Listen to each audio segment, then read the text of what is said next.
हम कैसे जिए कि जीवन में कोई भूल ना हो। जीवन में भूल ना हो, अगर ऐसे जीना चाहोगे तो जी ही ना सकोगे, मरोगे सिर्फ। भूल तो सिर्फ मुर्दों से नहीं होती। अगर भूल से ही बचना है तो जल्दी से अपनी कब्र में समा जाओ, खुद ही खोद लो कब्र। और यही अधिक लोगों ने किया है। अधिक लोग जीते कहां?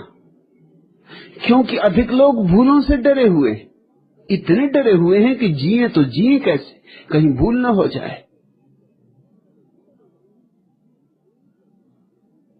भूल में कुछ बुराई नहीं, हां, एक ही भूल दोबारा नहीं होनी चाहिए। भूल से ही तो आदमी सीखता है, संवरता है। भूल ही तो धार रखती है, भूल ही तो तेजस्विता देती। भूल तो चुनौती है। नई नई भूलें करो, रोज रोज भूलें करो। हां, वही वही भूलें मत करना। वही वही भूल जो करे वह जड़ बुद्धि, वह सीख नहीं रहा। एक बार तो क्षम्य है, क्योंकि बिना भूल किए तुम जानोगे ही कैसे कि वह भूल है। और बिना भटके कोई पहुंचा है, और बिना भटके जो पहुंच जाएगा उसमें रीढ़ नहीं होगी, उसमें प्राण नहीं होंगे, उसमें आत्मा नहीं होगी। मैंने सुना है, बड़ी पुरानी कहानी है मिस्र की, कि एक किसान ने बहुत परेशान होकर एक दिन ईश्वर से कहा। पुरानी कहानियों में ईश्वर इतना दूर नहीं था जितना अब है, सुन लेता था। ऐसे ही घर के छप्पर के पास ही रहता होगा। जोर से चिल्ला के कहा कि हद हो गई, ऐसा लगता है कि तुझे किसानी करनी आती ही नहीं। अगर एक साल मौका मुझे दे तो मैं तुझे दिखलाऊं कि किसानी कैसे की जाती। सब उल्टा सीधा चल रहा है। जब पानी की जरूरत है पानी नहीं गिरता, बढ़ते पौधे सूख जाते। जब पानी की जरूरत नहीं तब पानी गिरता है, बड़े बड़ा पौधे बाढ़ में बह जाते। और फिर कितने कीड़े, कितने मकोड़े, और कितनी टिड्डी दल, और कितना कुहासा। तुझे कुछ होश है? तुझे खेती बाड़ी का कुछ पता है? ईश्वर ने कहा तो ठीक, इस साल तू संभाल, इस साल तू जैसा चाहेगा वैसा ही होगा। किसान ने सारी योजना बनाई।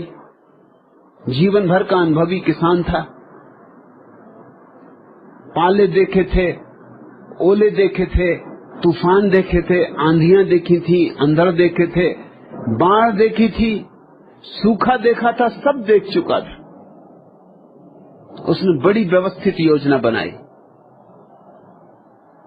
और उसकी खुशी का कोई ठिकाना न था।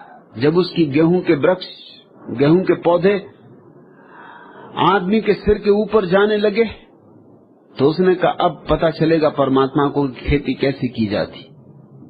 और बड़ी बड़ी बालें आई, पौधे भी बड़े थे और बड़े हरे थे। जब पानी की जरूरत थी, जितनी जरूरत थी उतना पानी उसने मांगा, उतना पानी गिरा। जब धूप की जरूरत थी, सूरज की जरूरत थी, जितनी जरूरत थी उतना उसने मांगा, उतना सूरज चमका। न टिड्डी दल आए, न पाला पड़ा, न ओले गिरे, न कीड़े मकोड़े लगे। उसने सारी व्यवस्था कर रखी थी। फिर फसल काटने के दिन आए, उसके आनंद का अंत नहीं था। उसने सारे गांव को इकट्ठा किया और कहा फसल काटो, अब परमात्मा को दिखाएंगे कि फसल कैसे की जाती। फसल काटना क्या था, उसके प्राण पर जैसे छुरी चल गई। वो बालें तो बहुत बड़ी बड़ी थी लेकिन उनमें गेहूं नहीं थे। उसने परमात्मा से कहा ये क्या हुआ, ये क्या मजाक हुआ, इतनी बड़ी बालें, इतने बड़े पौधे, इतनी व्यवस्था, सब चीजें समय पर मिली, गेहूं क्यों पैदा नहीं हुए? आकाश से खिलखिलाहट की हंसी आई। उसने कहा तू पागल है, गेहूं पैदा होने के लिए संकट चाहिए, असुविधाएं चाहिए। तेरी बालें पोच रह गई क्योंकि न तूफान आए, न आंधियां आई, न जम के वर्षा हुई, न सूरज से आग बरसी। तूने सारी सुविधा कर दी, तूने सारी व्यवस्था कर दी, तो बालें पोच रह गई।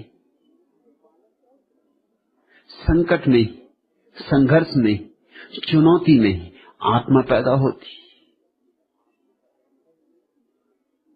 भूलों से मत डरो हरिदास, जी भर के भूलें करो, बस एक ही भूल दोबारा मत करना। अगर इतना ही स्मरण रहे तो हर भूल तुम्हें पाठ दे जाएगी, हर भूल तुम्हें आगे बढ़ा जाएगी।